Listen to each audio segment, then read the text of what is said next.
Discovered my wife's, now ex, affair the day she was admitted into hospital. Discovered my wife's now ex affair the day she was admitted into hospital. Now years later she can't accept my engagement to my fiancé. If ever there was a prize for the most horrible way to learn of your significant other's affair, I would probably win it and be in its Hall of Fame. Like so many people in this sub, I suddenly found myself as a member of a club that nobody ever wants to be part of. I will never forget the sound of my ex-sister-in-law's voice as she kept saying "I'm sorry. I'm sorry" over and over on the phone while I drove home from a week-long business trip. I was confused and had absolutely no idea what she meant, but only after I managed to calm her down somewhat did she inform me that my wife was in hospital and that I needed to hurry home. My mind went into overdrive as I tried to get more information as well as not crash while I began speeding to get there faster. The only thing she told me is that it was an assault, then cut the call and wouldn't answer when I tried to call her again. A bit of background. My ex and I met in our mid-20s. It was through a mutual friend at a barbecue. At first she seemed almost too good to be true. Not only was she incredibly beautiful, but she was also shy and introverted. It took a while for us to officially date, but once it happened I was over the moon. When we first tried to get intimate she suddenly started crying. Should have taken this as a bad sign. I freaked out and thought it was something I did, but she apologized the next day and told me she was triggered. As it turns out, 2 years before meeting me she was in a long-term relationship and a guy that was abusive both emotionally, physically as well as mentally. He would degrade her during their moments of intimacy, then apologize afterward.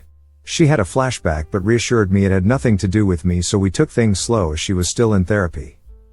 It was tough, but because I loved her I believed once we got over this it would make our relationship stronger, and for a while it honestly appeared that way. Fast forward another year and we'd gotten engaged. First time intimacy also happened during this stage. I was fortunate enough to be able to buy a house for us courtesy of inheritance from my late uncle. Things were going great and I half seriously suggested we plant a peach tree, important for later on to signify new beginnings, and she was all for it. We were wedded not long after that and quite frankly it was absolutely amazing. Of course we had our normal ups and downs like every married couple, but I considered us more lucky because she always made it a point to never go to bed upset with each other, and she would always point out gently if I did anything to upset her. Sometime later life basically happened and I was promoted at my job. It meant more pay, but it also meant I would be traveling more for work conferences and business meetings. I noticed she had been getting down a lot more and wasn't being as intimate as before. She would keep her phone close to her and even stopped gently addressing things that upset her.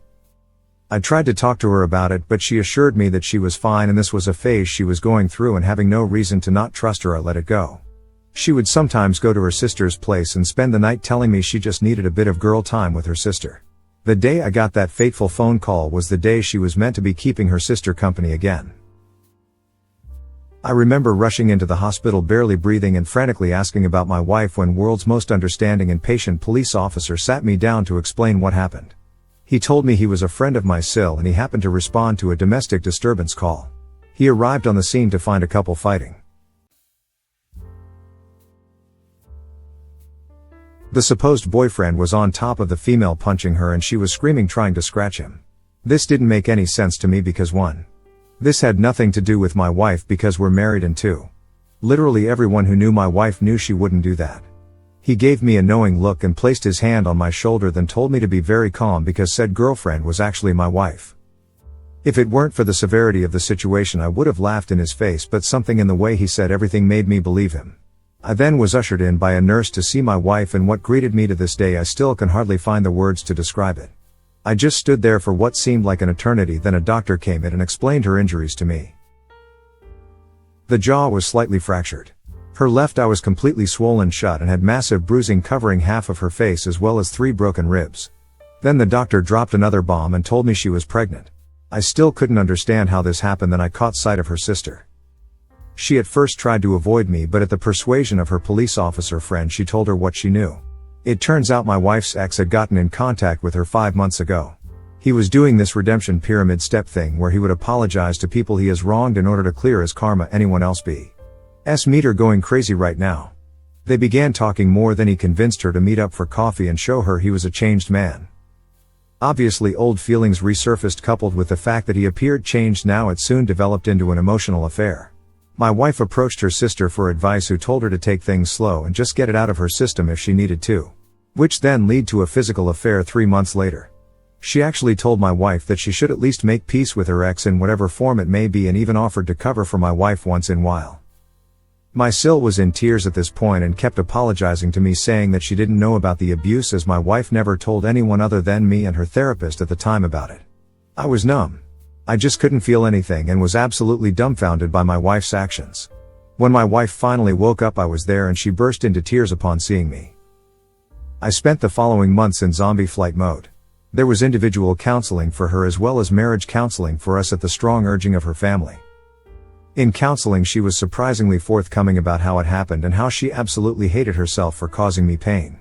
She mentioned how at one point on her way home from his place she actually fantasized about driving into the river because she smelt like him and didn't want his scent to corrupt me.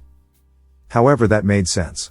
She said she'd tried to end it but was too weak, and only after learning that she was pregnant that it actually woke her up and made her realize that any further contact with this man was toxic to not only her but the unborn child as well, hence went to end things in person for good when he snapped on her. She became a shell of herself and developed a phobia for any other males but me. She one point she couldn't even use the bathroom at night unless I was holding her hand sad right. After the baby was born, son, by the way, we got a paternity test and he was mine. But the more time I spent with her, the more I realized I didn't hate my wife. I actually loathed her. I couldn't see the woman I married but instead saw his leftovers each time I looked at her. I decided to leave because I was afraid I'd do something I'd regret and be exactly like her abusive ex. She begged me not to leave and even made the ridiculous offer of giving me a hall pass as well as slapping her if I wanted to. I knew at this point I had to get out. She was actually very generous during the divorce. She moved back into her parents and signed a very well thought out co-parenting plan issued by the courts. Moving forward 3 years later, and I meet my now fiancé by chance. I was in a bookstore with a buddy of mine and we were discussing Egyptian mythology when this beautiful woman approached me to correct me on my pronunciations of the Egyptian gods and cities. Needless to say, immensely impressed by not only her understanding but also by the fact that she is Egyptian herself. We exchanged numbers, which eventually lead us to dating. When I finally proposed to her, it was actually in front of the peach tree I had planted years ago. I got down on one knee, but before I got my answer she ran into the house, then came out with a ring as well. Turns out she was actually planning on proposing herself because she was madly in love with me and she just didn't want any other woman to have me. My son, in all his sweet childlike innocence, told his mother what happened because he was present when it happened. My ex literally showed up that night in the rain yelling about how could I propose to her, my fiancé, in front of our tree, and that this isn't the end of us. I am completely exhausted at this point. I cannot go and see because she is the mother of my child, but she is basically harassing me and my fiancé. How do I convince her to move on? To get over her fear of men and not force me to get a restraining order? Sorry it was long, but I am really desperate. Edit. Wanted to ask a question to the insightful women of Reddit. Something that still bugs me to this day is the fact that she even made time for her ex who took pleasure in destroying her only for her to suffer a much worse fate. Is it normal for the abused to want the attention of the abuser even if she might hate him? Something my ex said once. Edit 2. Forget to add this in the original post. When my fiancé presented me with the ring which she was going to use to propose to me, she had an engraving on the inner band which states, "To my Pharaoh." Damn, I love this woman. Update post. Wow, didn't expect this type of response. Thank you all so much for your support and kind words, both for me, my fiancé, and my ex. It's sad that my situation with my ex and her abusive past isn't as uncommon as I thought.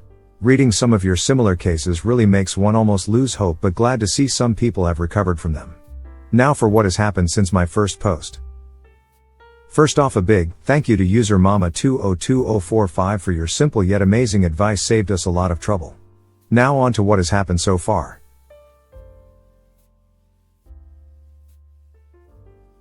Since my last post, my son's birthday was coming up and he told us he wanted to have a camp night for it.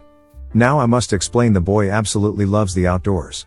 Everything from camping to hiking to even playing in rivers are his favorite, and obviously due to the ongoing situation we cannot go to our usual spots. So I offered my backyard for it. Another request he had was for my ex to sleep over as well.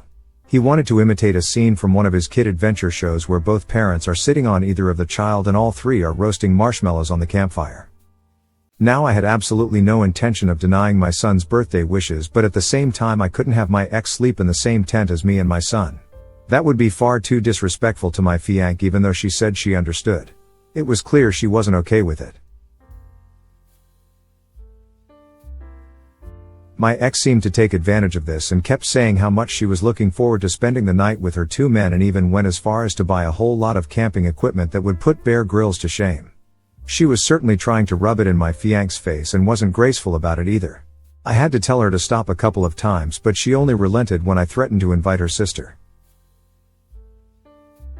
Ever since our divorce, my ex has had a burning hatred for her sister. My ex acknowledges her role in the destruction of our marriage, but blames her sister for encouraging the affair and not safeguarding from her making choices that would ruin hers, but more importantly, according to her, our life together. It's gotten so bad that she refuses to let her sister spend any significant amount of time with our son, which at one point caused my ex Sil to have severe depression. My ex Sil has been trying for years to reconcile with her sister, but it just seems to get worse as time goes on. A Redditor Mama202045 offered me a simple and effective solution. She suggested I go out and purchase a multi-room tent, that way my fiancé could be included. I wasted no time and immediately went out to get one. Of course my ex wasn't too happy about that, but was glad to be under the same roof as me. During the birthday celebration, my son was on cloud 9. He ran around the yard and pretended he was a great explorer discovering a new land. When evening came, I made the fire and my ex provided the marshmallows. He excitingly sat between us and started roasting his marshmallow alongside us. What I didn't expect was, after we were done taking pictures and making s'mores, he handed my fiancé a stick and a marshmallow as well and sat next to her to make his second s'more. It's honestly a mystery how something this pure and perfect could come out of the absolute mess that was the relationship between me and my ex. My ex asked for a bit of my time, to which I obliged. We stepped into the kitchen and she apologized for her behavior on the day that I proposed, but not for her actions following that. She told me she still sees me as her husband in her mind, so the thought of me giving my heart to another terrified her. She said she never wanted to cause me pain and would give anything to go back in time and undo her mistakes. She mentioned how happy she was when the paternity test showed that I was the father, because she thought it was a new beginning for us and that he was proof our love. I thanked her for the courage to share all this, but told her I was happy with where I was in life and with whom I was with, but hoped she would find someone to make her happy as well. She said she meant what she told on the day we divorced and will wait for me.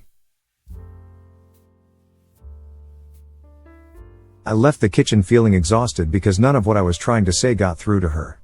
We decided to call it a night, where me and my fiancé slept in one room of the tent and my ex with my son in another. All in all, a good birthday for my son, but not so good night for me. That's things so far, and promise to update if anything major happens. Thank you for watching. If you enjoyed the video, hit like.